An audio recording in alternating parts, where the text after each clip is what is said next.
todos y todas, y vamos a comenzar la clase de hoy día. ¿Ya?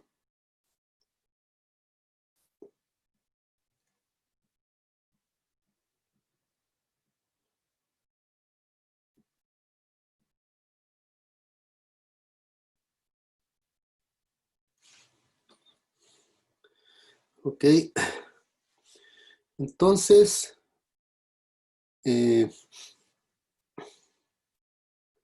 lo que habíamos prometido, ¿cierto? Era hablar de la matriz jacobiana, ¿ya?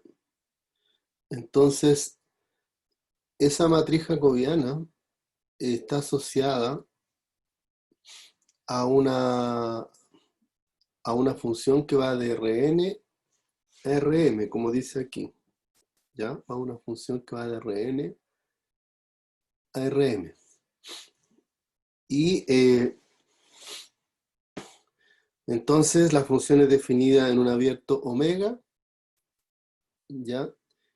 Y entonces diremos que ella es diferenciable en x0 en omega, ¿ya? Si existe una matriz de orden m por n, ¿ya? Tal que vale esta identidad de aquí, donde esta expresión O de H verifica esta propiedad de aquí. ¿Ok? Entonces,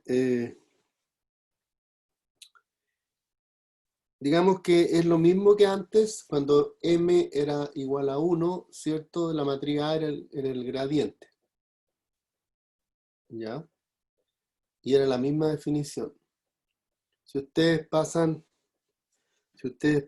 para el lado derecho, f de x0 más a por h, y traducen esto acá, les queda lo mismo que la definición de diferenciabilidad que están acostumbrados, ¿ya? Ok.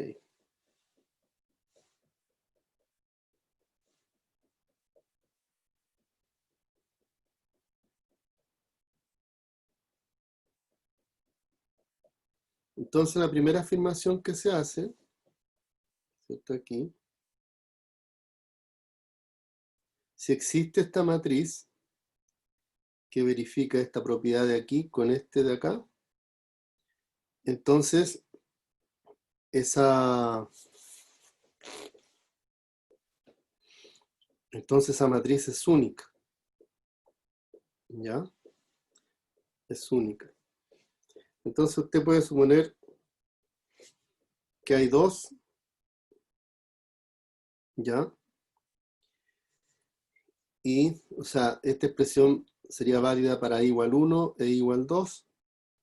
Entonces, fácilmente de esta expresión de aquí y desigualdad triangular vamos a tener esto de aquí, que esta expresión tiende a 0.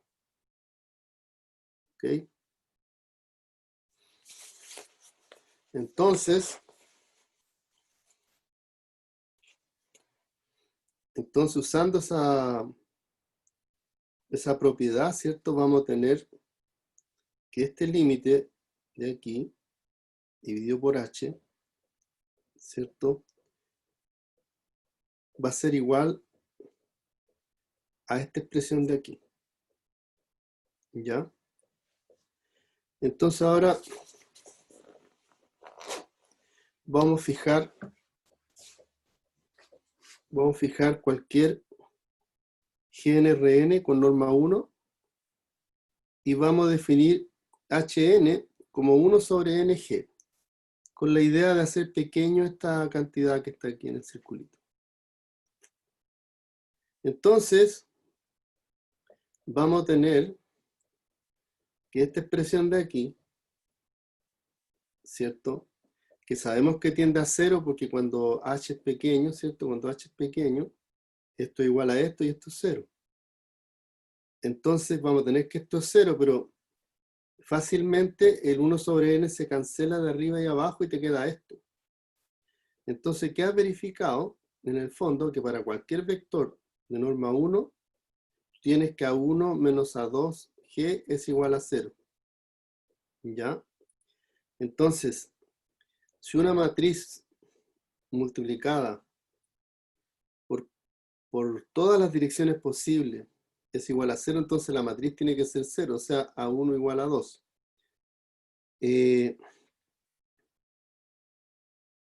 Otra forma que ustedes pueden pensar esto es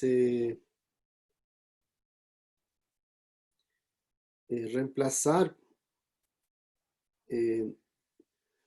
donde hay G, colocan los vectores de la base canónica. ¿Ya? Colocan E1, E2, hasta En. Entonces, y eso muestra claramente que la matriz va a tener todos los registros 0. Entonces, como es única la matriz, entonces la podemos llamar como F' en X0, que en el fondo es la diferencial. ¿Ok?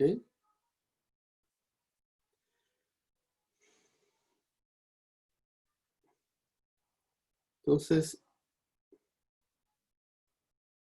esta matriz, una función entonces, o sea, una manera de decir que la función es diferenciable, es que existe una matriz A, tal que esto se verifique, ¿cierto? Y si existe esa matriz A es única. Esa matriz A es única. Entonces nosotros la hemos denotado por F'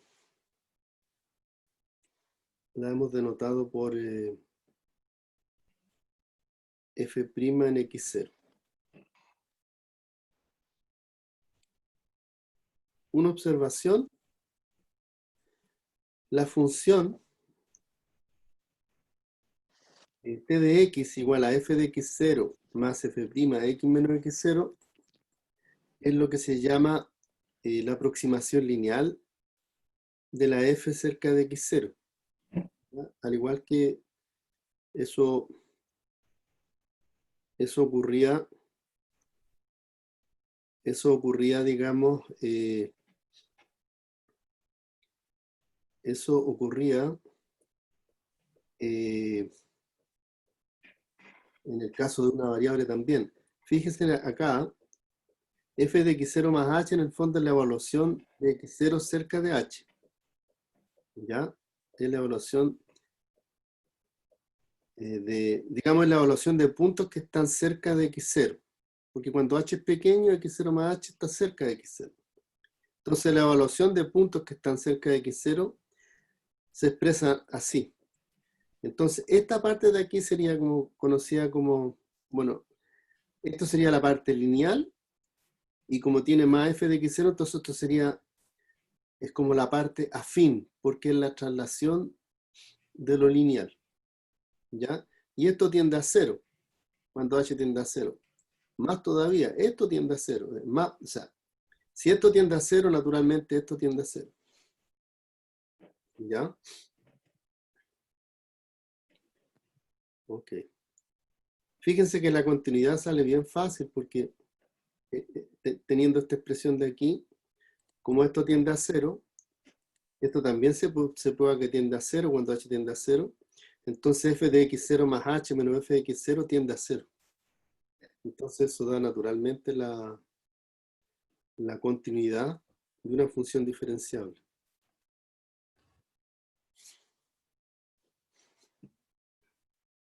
Y aquí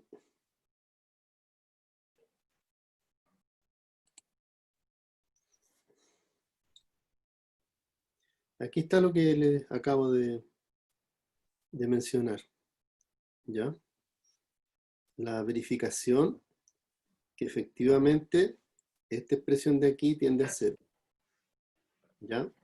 Este es el O de H, que tiende a 0, y este F' en X0 es una matriz, siendo diferenciable, ¿cierto? Entonces el esfuerzo que se está haciendo aquí abajo es para mostrar que esto tiende a 0. ¿Ya? Y Entonces, si f' en x0 tiene esta expresión como matriz, es la matriz IJ, y estoy pensando h como un vector columna, entonces la multiplicación de la matriz por el vector columna me va a dar una expresión de este tipo, y está al cuadrado, ¿cierto? Entonces,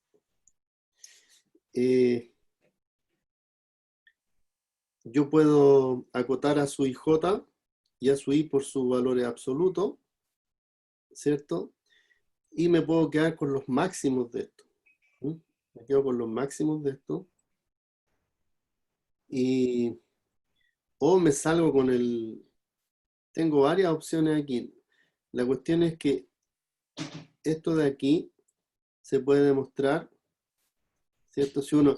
Esta desigualdad es una desigualdad bien fina que se consigue, ¿ya? Es una desigualdad bien fina, pero uno podría ser un poquito más rudimentario. Y aquí puede hacer un Cauchy-Schwarz. Se puede acotar esto por ciertas constantes y hace un Cauchy-Schwarz.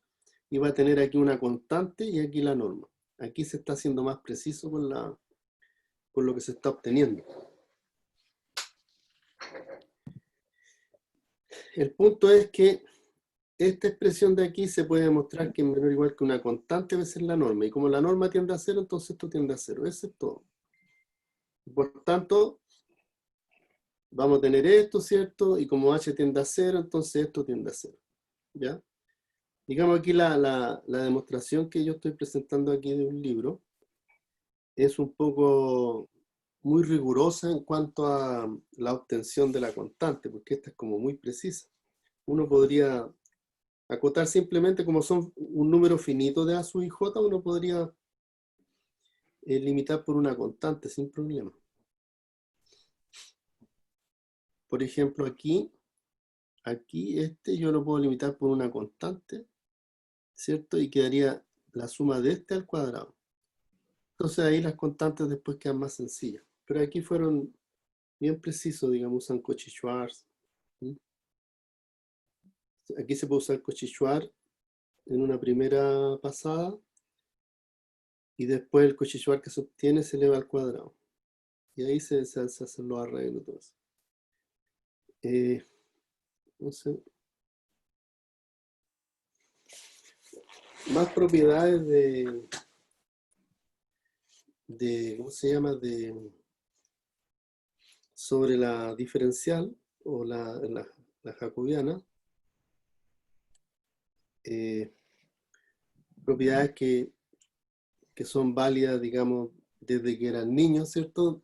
Cuando n era 1 y m era 1, entonces la suma de la derivada, ¿cierto? Es la derivada de la suma, lo que está acá. Y acá hay un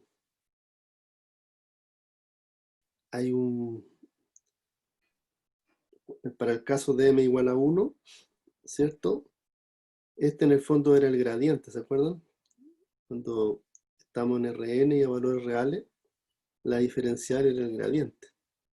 Y esta fórmula nosotros ya la conocíamos.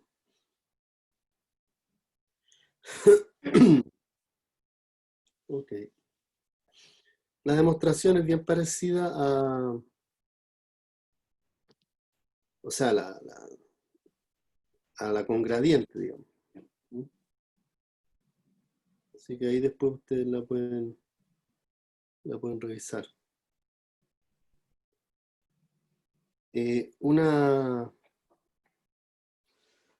Digamos,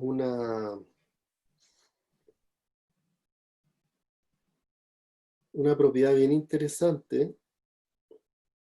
es que, bueno, si una función va de un abierto de Rn, ¿cierto?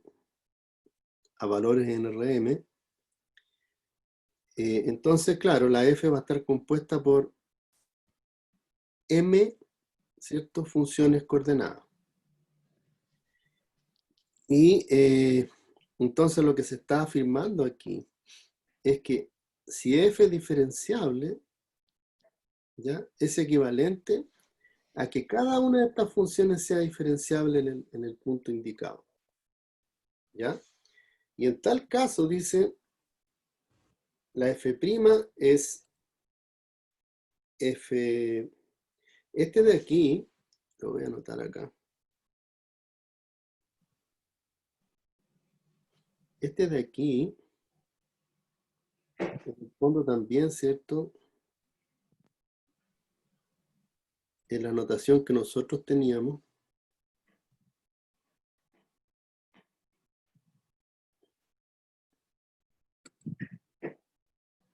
¿ya? Esa era la anotación nuestra, ¿ya? Aquí se usa esta de aquí, para el gradiente, ¿ya?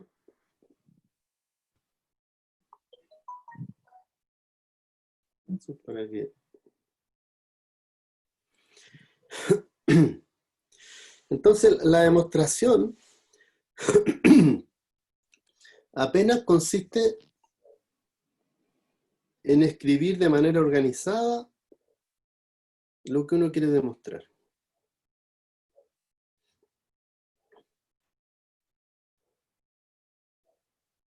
Entonces, fíjense lo que tenemos aquí. Tenemos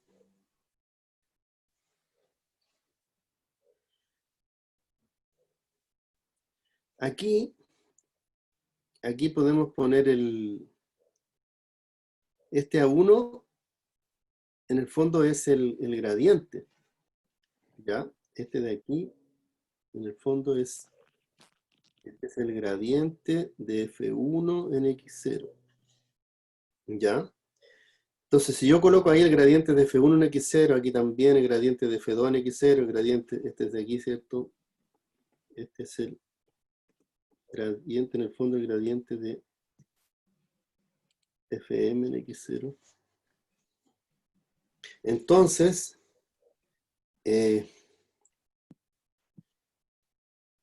esta expresión que es n coordenadas, ¿cierto? Esa expresión que tiene n coordenadas, se expresa de esta manera, donde la primera fila viene dada así, ¿cierto? La segunda fila viene dada así, y la última fila viene dada así. ¿Ya? Entonces, por ejemplo, si F1 hasta Fm son diferenciables, ¿cierto? Entonces, este de aquí, ¿cierto? Todo esto de aquí, es un O1 de H. Este de aquí es un O2 de H. Y este de aquí es un OM de H.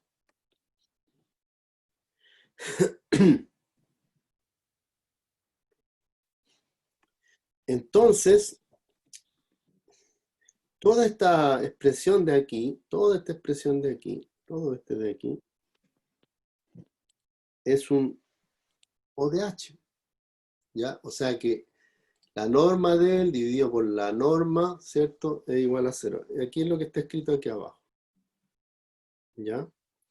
La norma del O de H es de este de aquí, ¿cierto? La norma de este O de H sobre H es 0 si solamente si cada uno de estos es 0, porque el O de H es esta expresión de aquí. Entonces, natural esa equivalencia. Por tanto,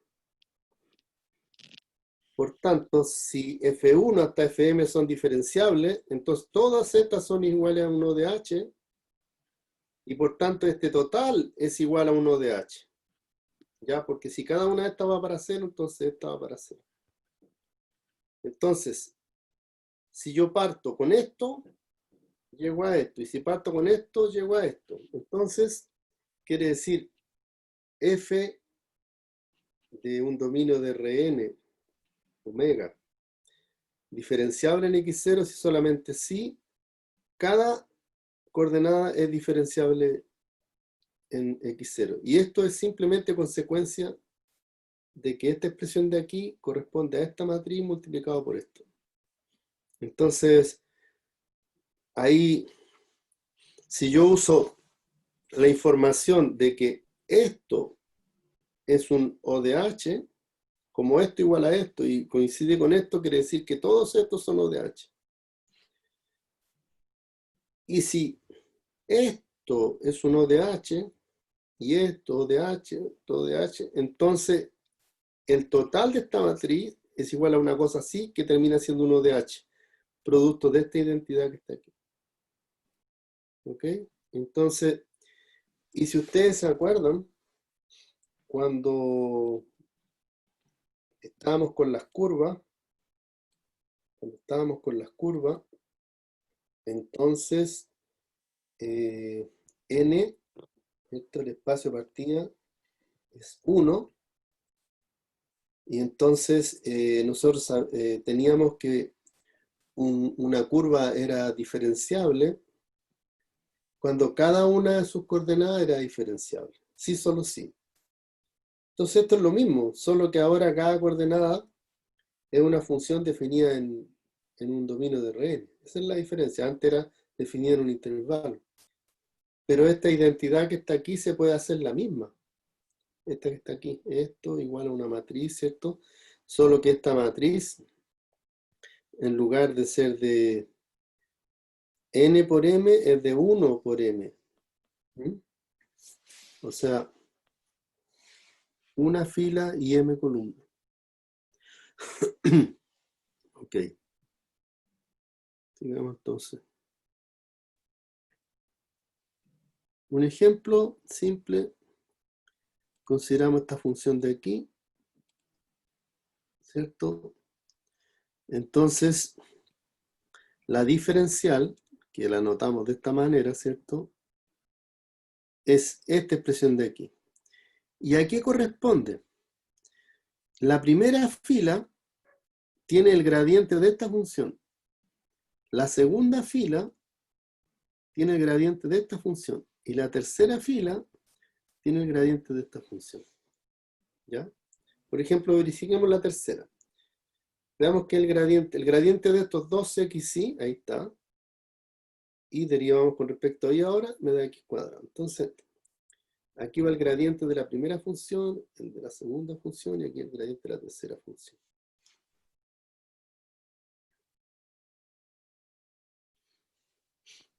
Un teorema interesante, que es el teorema del valor medio. Ustedes conocían, este en realidad es más conocido como desigualdad del valor medio, ¿ya? Y ahí vamos a ver por qué. O en realidad está bien como igualdad, pero de ahí yo les voy a mostrar que es más utilizado como desigualdad, ¿ya? Eso va a ser una observación que vamos a hacer al final. Entonces vamos a hacer una demostración de esto. Como es sencilla la demostración, entonces la vamos a mostrar aquí.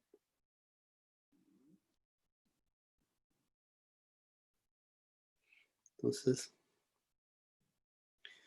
la demostración, entonces nosotros definimos eta de t como f de x más t por ix, la cual es diferenciable, ¿cierto?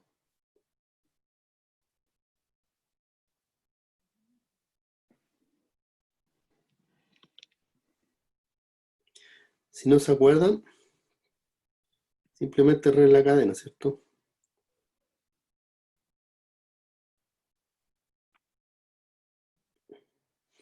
Nosotros estudiamos re la cadena, teníamos una función compuesta con un gamma de t, ¿cierto? Entonces valía que esa función era diferenciable y la diferencial era el gradiente de f, producto punto, con el tangente a la curva. Entonces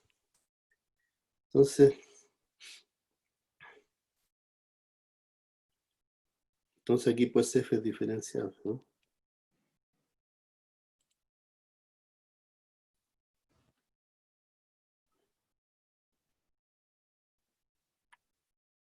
¿Cierto? Y vale que la derivada es el gradiente de f más t por i menos x, ¿cierto? Por la derivada que está dentro, o sea, producto punto con i menos x.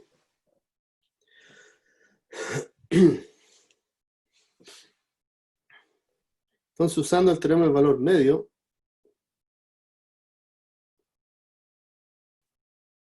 teorema del valor medio usual, ¿cierto?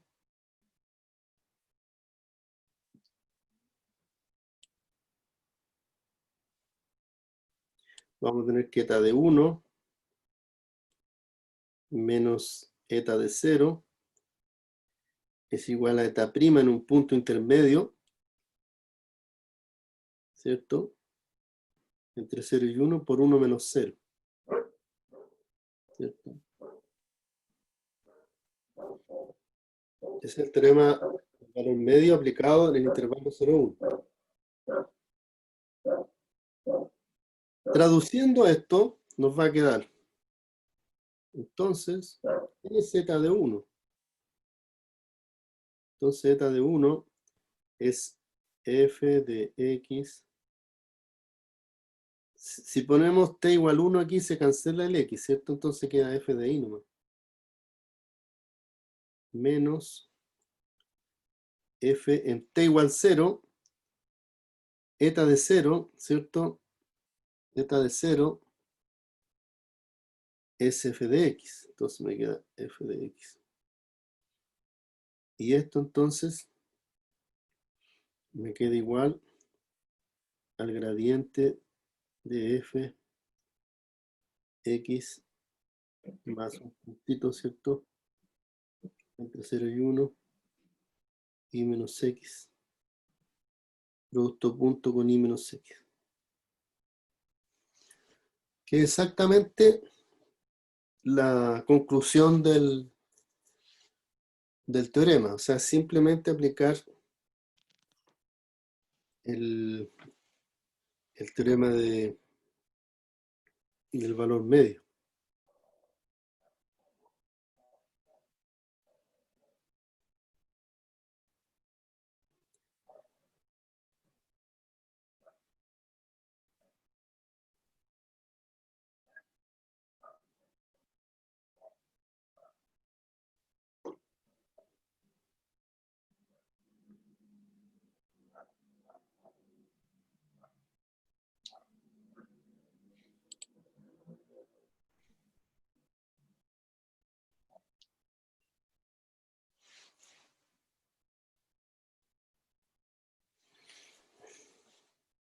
Entonces, la observación que yo quería hacer, observación,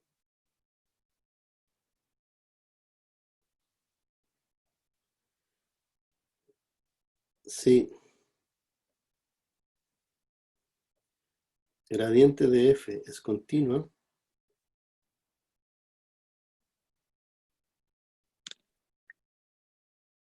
en omega barra, por ejemplo, entonces vamos a tener que la norma de f de i menos f de x es menor o igual que la norma del gradiente, usando Cauchy-Schwarz, ¿cierto? F de x más el puntito, ¿cierto? I menos x por la norma de i menos x.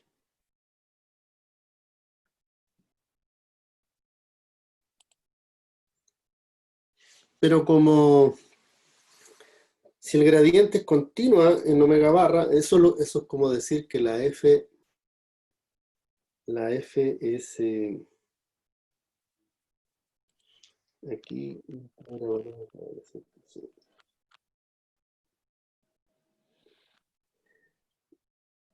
como el gradiente es continuo y está definida en omega barra, suponiendo que omega es acotado, entonces esto va a ser menor o igual que m por la norma de I menos x. Entonces este es la... Aquí se puede decir de varias maneras, por ejemplo, gradiente de f es continuo en omega barra y omega barra acotado para que sea compacto, ¿cierto? Cerrado y acotado. O también podría simplemente decir que si el gradiente es acotado. ¿Ya? Si el gradiente es acotado. Voy a poner mejor si el gradiente es acotado. Y así, para ser acotado, pues, no sé si es acotado.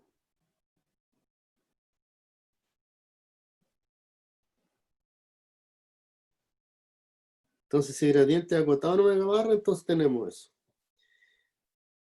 Para ser acotado en omega barra, por ejemplo, si el gradiente es continuo y omega barra es compacto. Listo, tenemos que acotado para arriba, incluso alcanza el máximo. Entonces, lo que está escrito aquí abajo es conocido como la desigualdad del valor medio. ¿Ya? Pero eso es cuando, por ejemplo, la f de clase C1 y en el dominio. Porque en realidad, si analizamos bien, fíjese, hay un detalle. Basta con que no necesitamos que el dominio sea acotado para que esto sea verdad. Entre comillas, digamos, o sea que hay muchos matices, ¿eh? Pero en el fondo, si ustedes se fijan, x más t por i menos x, para t entre 0 y 1, es el trazo que une x con y. Eso es el trazo que une x con y.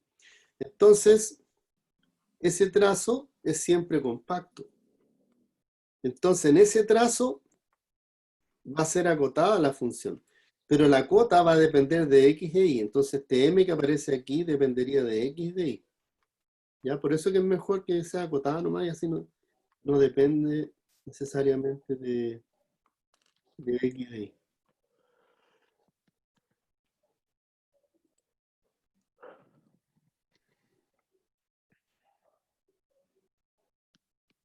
Entonces, ahí tienen ustedes el teorema del valor medio, que es una generalización de lo que ustedes conocían para una función que iba de un intervalo a, b a r, ¿cierto? Ahora va de un dominio de Rn a R. Y en vez de ser dos puntitos de un intervalo, son dos puntitos en un trazo. ¿Ya? Esa es la diferencia, un trazo ahora. Cuando están en R, el trazo está sobre la línea real. Así que no hay problema. Aquí está la regla cadena más general. ¿Ya? La regla cadena más general. Y dice lo siguiente. Ustedes tienen una función, ¿cierto? En el fondo tienen omega, ¿cierto? Omega contenido en... Voy a escribirlo más acá mejor.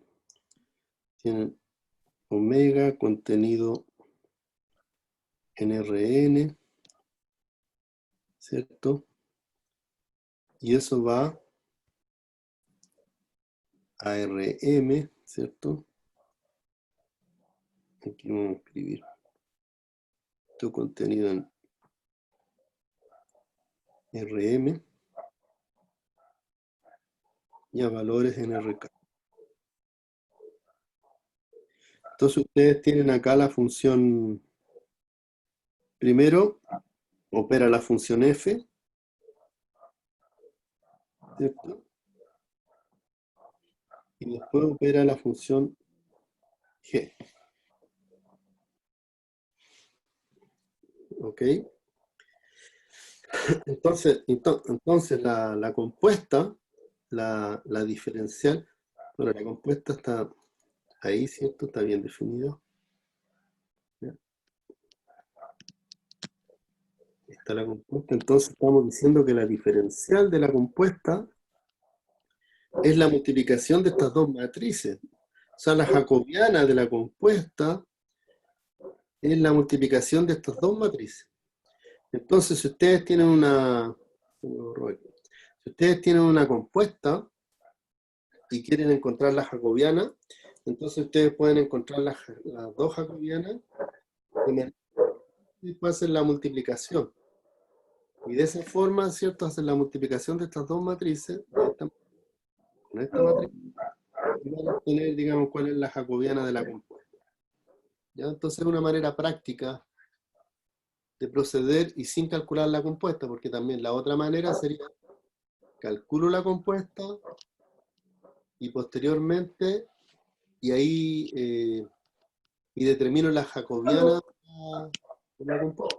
Pero si yo conozco la jacobiana de la G y la jacobiana de la F, entonces mejor multiplico las dos matrices para obtener la jacobiana de la compuesta y se multiplica en este orden. ¿Eh? Entonces, digamos, este teorema. Y hay otro teorema interesante, ¿cierto? Otro teorema interesante, y es el teorema de la función inversa, ¿cierto? El teorema de la función inversa es un teorema para dar condiciones, para que una función tenga una inversa en una vecindad de un punto. ¿Ya? Y cuando estamos, por ejemplo, en,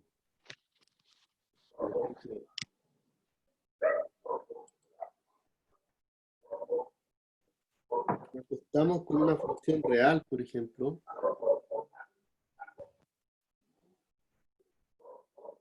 y supongan que f' en x0, por ejemplo, es mayor que 0, ¿ya? Es mayor que 0. Entonces, y en el entorno de la función es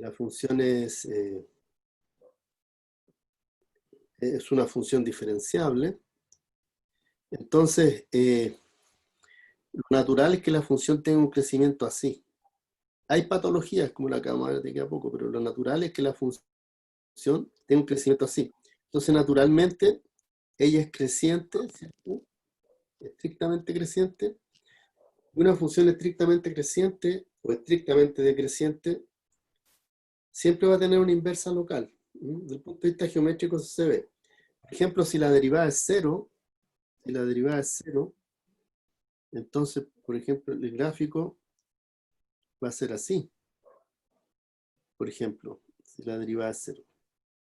Entonces, localmente aquí, este no va a tener una inversa. ¿Ya? Porque, por ejemplo, las preimágenes de este punto son dos puntos. Y eso ocurre en cada vecindad. Entonces, ahora, claro, hay funciones que, por ejemplo, como la cúbica, que la derivada es cero en el cero, y sin embargo igual tiene inversa, sin problema. ¿Ya? El punto es, en R, si la derivada es mayor que cero o menor que cero en el punto, y es una función decente, digamos, no como el ejemplo que voy a poner ahora, entonces va a tener una inversa. Y acá en Rn, ¿cuáles serían las condiciones, digamos, para qué reemplaza decir que la derivada es distinta de cero o que es positiva o negativa? Entonces las condiciones son estas. La f va de Rn en Rn. Ese es un primer detalle. Va de Rn en Rn. Va del espacio en sí mismo. Es de clase C1. ¿Ya? De clase 1. En un abierto. ¿Ya? X0 en omega. Dentro del abierto. Entonces se supone que la matriz jacobiana tiene inversa. ¿Ya? Que existe la inversa. Entonces existe un abiertito. En el fondo existe un entorno de X0, un abiertito que contiene X0, tal que si tú defines B como f de U, ¿cierto? Ese B es un abierto y esto de aquí es inyectiva. En el fondo es una biyección, porque como B es igual a f de u, ¿cierto? Entonces, esta es una biyección, porque B es la imagen de u, es una biyección de u en B. Pero en particular es inyectiva. Entonces, la función inversa, ¿cierto? En estas condiciones, la función inversa es diferenciable, ¿cierto? Continua en B también. Y se tiene además una expresión, ¿ya? Se tiene una expresión para la derivada de la inversa, que viene dada de esta forma. Es simplemente la jacobiana de f' evaluado en f-1 de i, y eso también, ¿ya? Entonces, si esto existe, entonces existe un entorno de u donde existe un entorno o sea, existe un entorno de x0 que le llamamos u, ¿cierto?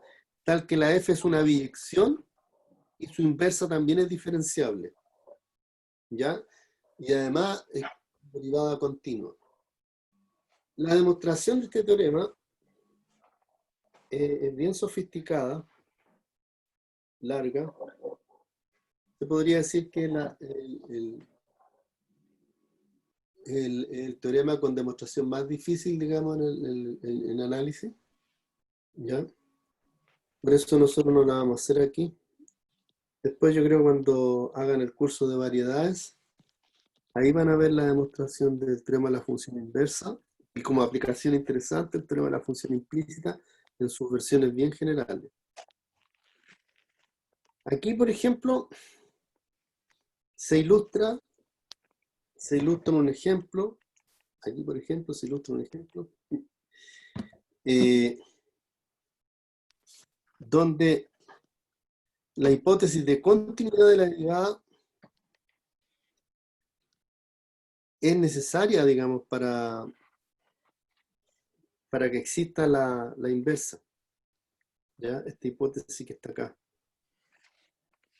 ¿Ya? Una función de clase C1. O sea, la derivada C1 significa que la diferencial, ¿cierto? Es continua. ¿Ya? ¿Qué es lo que está diciendo acá? La hipótesis de continuidad de la derivada es necesaria para la validez del teorema anterior. Y entonces se quiere ilustrar con este ejemplo. Entonces, fíjense, se define esta funcióncita. ¿Ya? Esta funcióncita. Esta funcióncita es diferenciable en todo R, se afirma. ¿Ya? Bueno, si x es distinto de 0, es claramente diferenciable porque este cociente es diferenciable, compuesta de diferenciable y diferenciable, producto diferenciable y diferenciable, suma diferenciable y diferenciable. Entonces, lo único que estaría en cuestión es cuando x es distinto de 0. Y ahí se hace por la definición.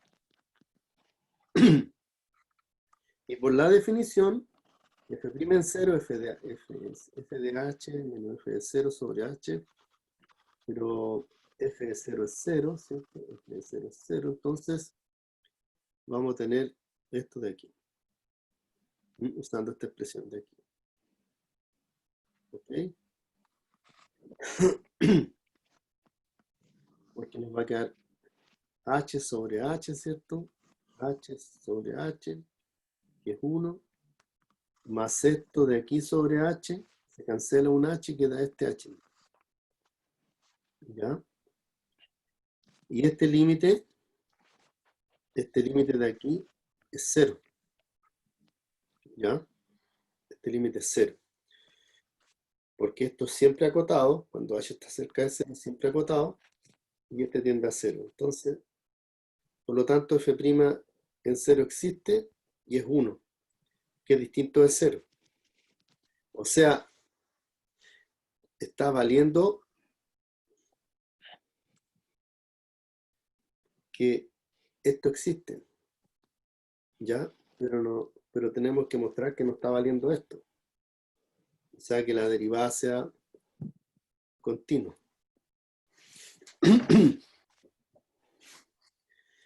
Entonces,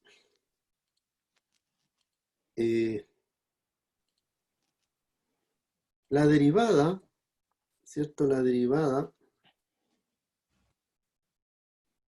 habría que derivar y calcular bien, digamos, si la derivada no es continua. De hecho, no lo debe ser, pero lo podemos verificar.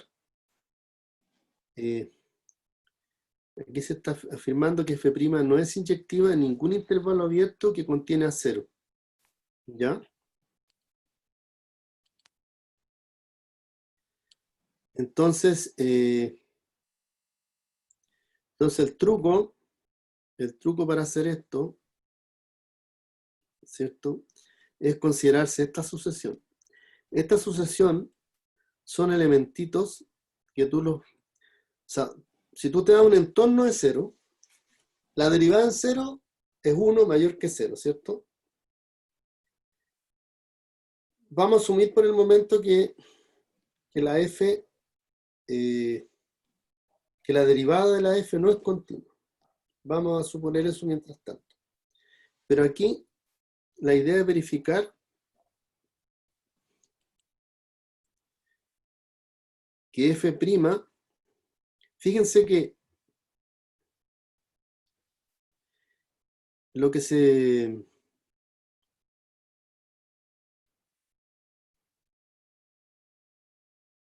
tiene,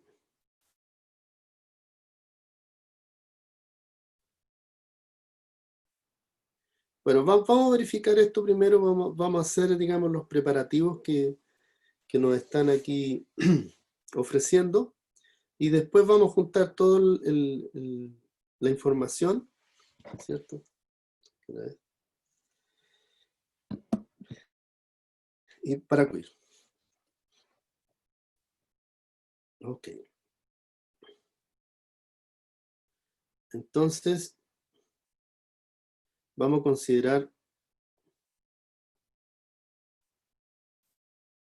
¿cierto? Vamos a considerar la sucesión esta. Entonces la derivada viene dada de esta forma, para x distinto de 0, viene dada de esta forma. Entonces, si evaluamos en estos puntitos de aquí, si evaluamos en estos puntitos de aquí, acá te da 1, esto se cancela, ¿cierto?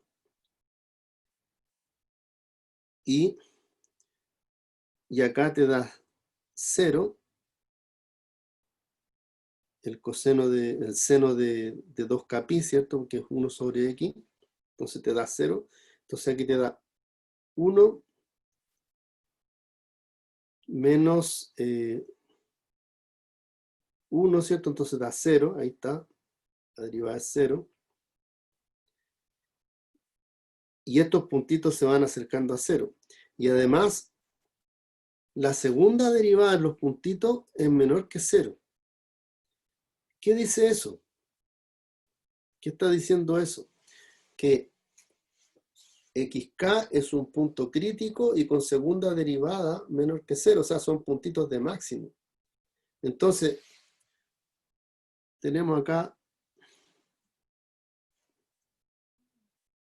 el 0 y tenemos acá los xk que se van acercando a 0 tanto como uno quiera, ¿ya?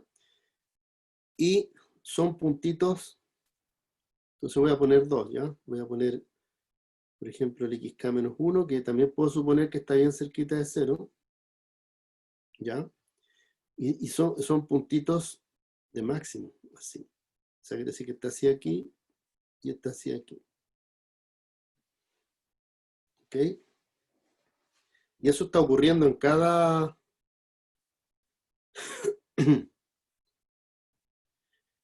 eso está ocurriendo en cada xk, ¿ya? Y el xk se va aproximando a 0, entonces yo me elijo un entorno y siempre van a haber xk adentro. Un entorno de 0 siempre van a haber xk adentro.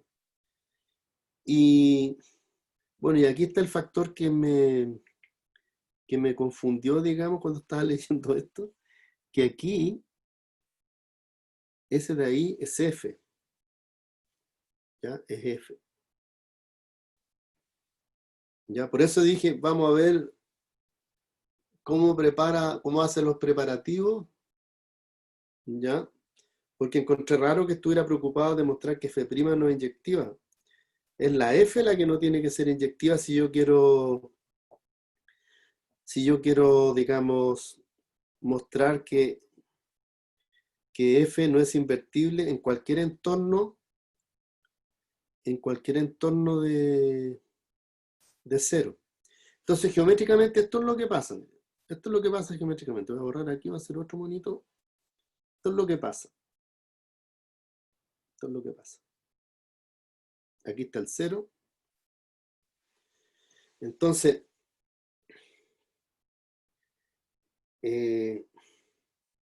la afirmación es que cualquier entorno de 0, por muy pequeño que sea, no aguanta una vecindad, digamos, donde la f sea invertible, ya que tenga una inversa. ¿Por qué? Mire, yo me doy una cualquiera. Esta se la pueden imaginar tan chica como yo quiera, ¿ya? Pero resulta que siempre hay un xk aquí adentro. Hay un xk.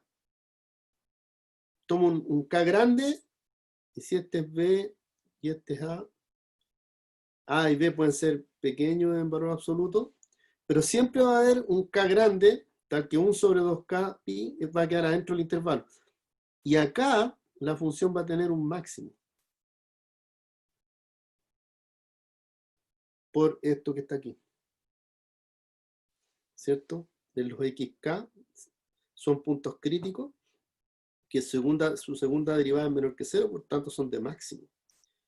Entonces, si hay puntos de máximo, y máximo estricto metido en cada intervalo, entonces no puede ser inyectiva. ¿Ya? Porque ustedes saben, pues si tengo una función que tiene este gráfico, no puede ser inyectiva porque este punto tiene 2 preimágenes. Tan fácil como eso. Entonces, eso es Entonces, este es f, ¿no? Este de aquí es f. No es f'. Ya, yo cuando les mande el archivo voy a corregir eso. Ok. Y entonces, y esto ocurre porque la derivada, ¿ya? Porque la derivada no es continua en el punto, ¿ya? No es de clase C1, ¿ya? En un entorno del punto. ¿Ok? Entonces este ejemplo muestra la esencialidad de que la esencialidad, digamos, de que la diferencial sea continua. Porque si ustedes hacen las cuentas, van a ver que la derivada esa no es continua en 0. ¿Ya? Ok. Y aquí hay un ejemplo, ¿cierto? De una función. Aquí está la funcióncita. Y su derivada, ¿cierto? Si ustedes se fijan en la primera fila, ¿quién va a estar en la primera fila? Va a estar el gradiente de x más y cuadrado. ¿Cierto? Entonces, y eso es, ¿cierto? Derivo con respecto a x, 1, derivo con respecto a y, 2y. Ahora tomo esta, derivo con respecto a x, 2x, derivo con respecto a y, 1. Entonces aquí está la derivada de la primera coordenada y aquí está la derivada de la segunda coordenada. Ahora si evalúo en 0, 0, me da la identidad. ¿cierto? Si esto lo evalúo en 0, 0, ¿cierto? Me da la identidad. Entonces, por lo tanto, es invertible la derivada en 0, 0, que es lo que está diciendo aquí, ¿cierto? Está diciendo aquí que es invertible. Entonces quiere decir que hay una inversa en un entorno de 0, 0.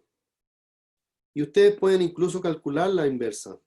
Igualan, por ejemplo, lo igualan a U, lo igualan a B, despejan X como un F de V, F1 de V, y el Y como un F2 de V, ¿cierto? Y entonces esta de aquí pasa a ser la inversa. ¿Ya? Ese es más o menos lo clásico. Entonces,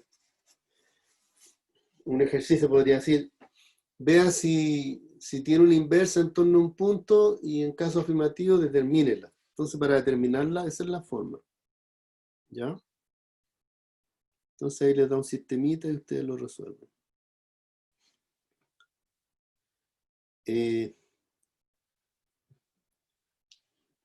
Para terminar, ¿cierto? Sea otro ejemplo, ¿cierto? Voy a poner ejemplo.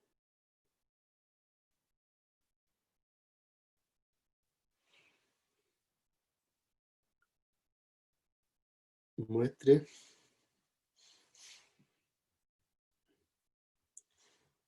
que f de R2 en R2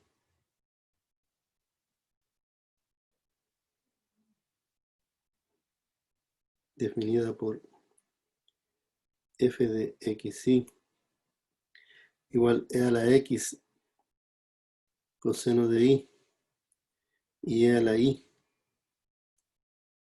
seno de x tiene inversa local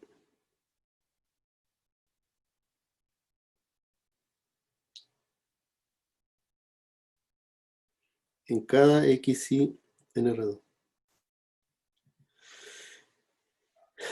Entonces, la solución, entonces, creo que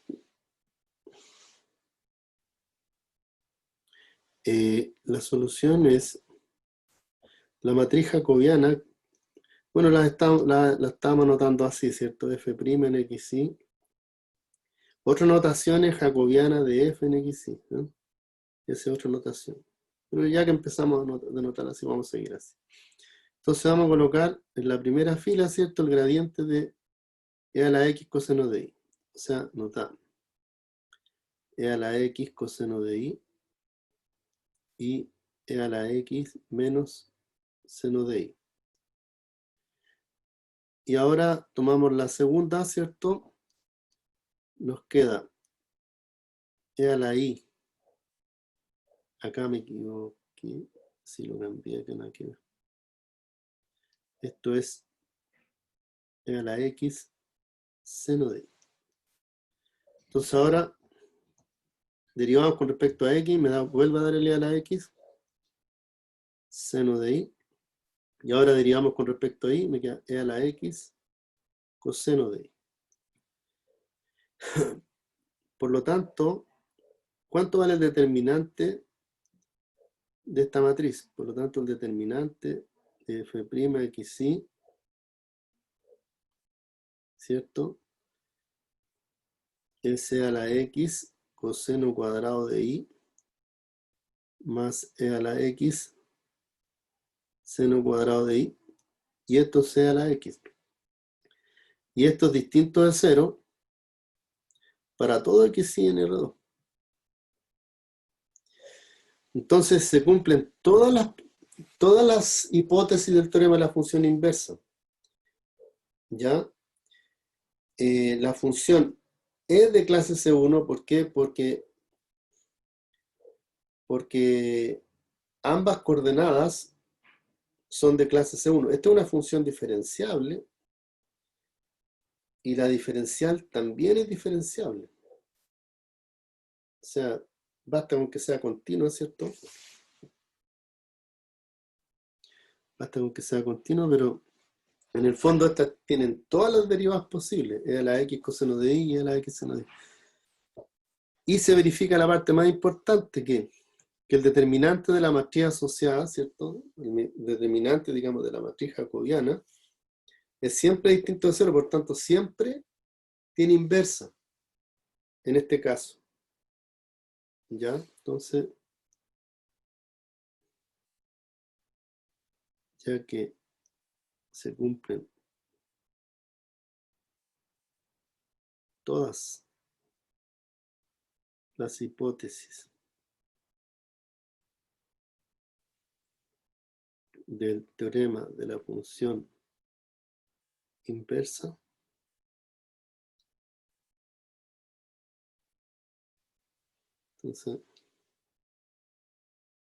entonces cada punto admite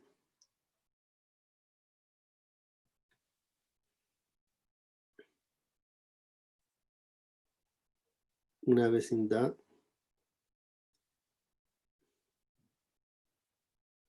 donde f tiene inversa.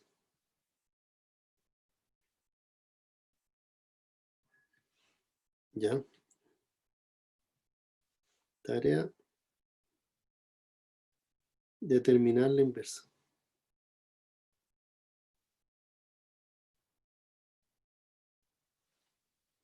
Entonces, ¿qué van a tener que hacer?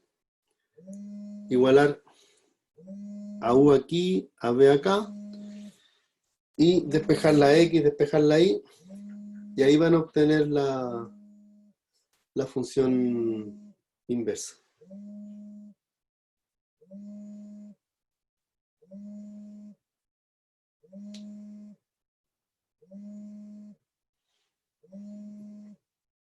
Y con eso terminamos la clase de hoy día.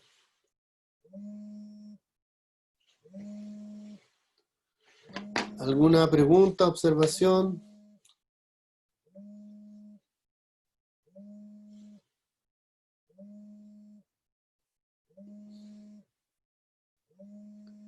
Bueno, como no hay preguntas y observaciones, seguimos mañana, a las 10 de la mañana. ¿Cómo va a ser el formato de la prueba?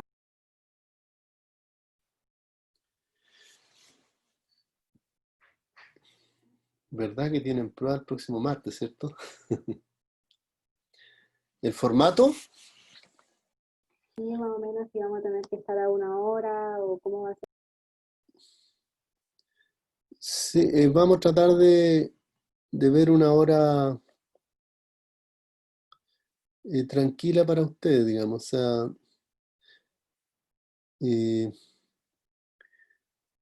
a mí me gustaría hacerlo de la siguiente manera. Ustedes, por ejemplo, el día martes deciden una hora, ¿ya? Y yo les... de repente podemos hacer la prueba en esta misma reunión, ¿cierto? Después les puedo dar 3 horas de tiempo. Entonces empezamos en un horario en esta reunión y después de 3 horas ustedes me... La prueba es, digamos, es para hacerla en 2 horas, digamos, ¿ya?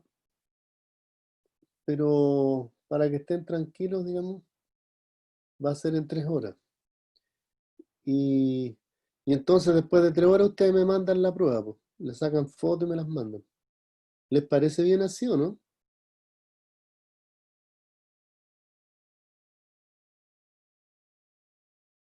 Pero vamos a tener que estar aquí en una llamada de Zoom. Eh,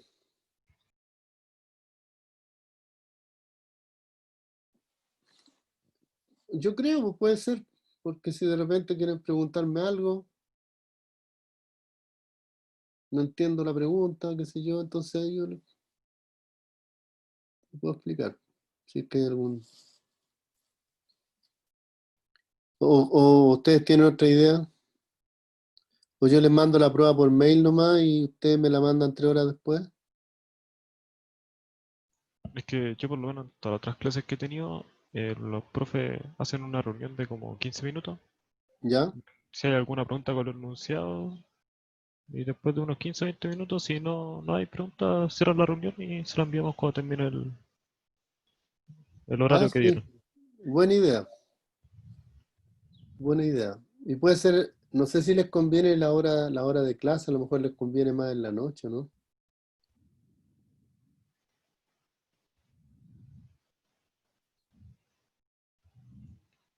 Yo Porque por si lo menos, tienen clase después, yo por lo menos tengo, después de su clase yo no tengo más clases el martes, hasta las 3, pero no sé los demás. Yo el eh, martes no tengo clase después de su clase hasta las 2, entonces igual puedo seguir después de la clase. ya pues total, son 3 horas, entonces la clase del martes empieza a las 10, entonces a las 13 horas, digamos, me mandarían las pruebas. Profe, ¿y nos daría como unos 15 minutos para sacarle foto a la prueba y mandársela? Claro, no hay problema, no hay problema.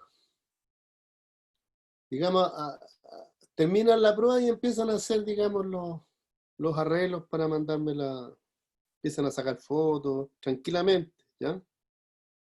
No, no, ustedes a las 13 horas terminan de hacer sus cosas, qué sé yo, y ahí se dedican a enviármela, ¿ya? Ahí lo que se demore en enviármela no hay problema. Traten de mandarlas rápido, ¿no? Sí. Sacar las fotos no es tan... Además, yo no voy a hacer una prueba larga y... No, algo que en 2 horas, digamos, yo creo que me las van a estar devolviendo, pero para que estén tranquilos, entonces el tiempo máximo es 2 horas, pero si quieren devolverlas antes no hay problema. Profe, y el ayudante nos habló de tener que fijar un control. ¿Lo tenemos que fijar antes de la prueba o después? Eh, bueno, los controles se tienen que organizar con él. Ya hicieron uno ya, ¿cierto? Sí. Ahora sería ideal que hicieran uno antes de la prueba, pues de alguna parte de la diferenciabilidad. ¿O ustedes prefieren hacer controles después? Es que, al menos por mi parte, profe, igual me van a mandar hartas tareas esta semana, entonces no sé si, al menos personalmente, no sé si me convenga que hacer el control antes de la prueba. Ya, Yo igual tengo PP del sábado. ya. Entonces, bueno, después de la prueba, entonces vendrían un par de controles, ya, para que tengan notas de controles también. Ahí se supone que es un ejercicio y medio, algo así. Entonces, ¿cuáles son las ponderaciones de las pruebas y controles? 80% las pruebas, o sea, 40% cada prueba y 20% los controles.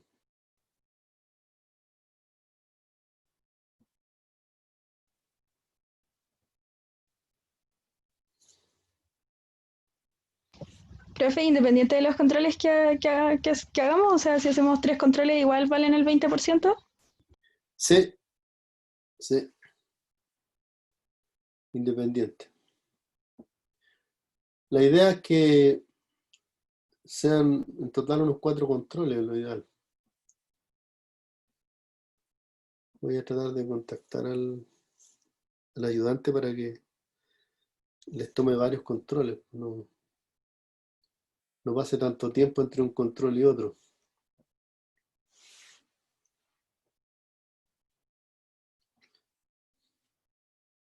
Ok, entonces, está todo organizado.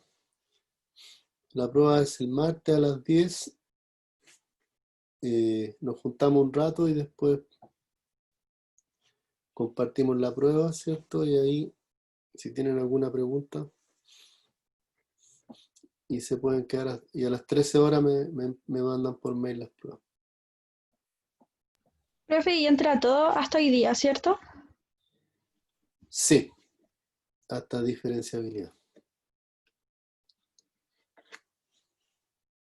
Y la segunda prueba va a ser lo que podamos ver de integrabilidad.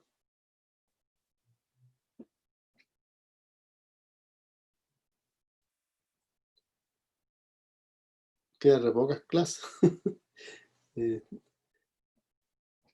¿Y hay alguna semana de reflexión nuevamente o ya no hay más reflexiones?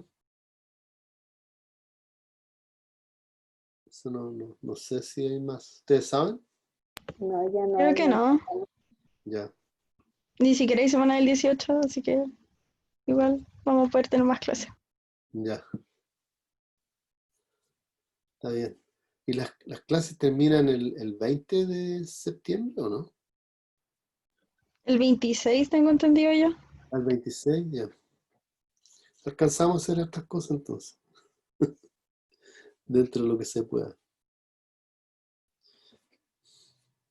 Sí, vamos a alcanzar a hacer algunas partes interesantes. Ya, pues, nos vemos mañana entonces, a las 10 de la mañana. Chao, profe. Que estén bien. Chao, profe, gracias. Igual.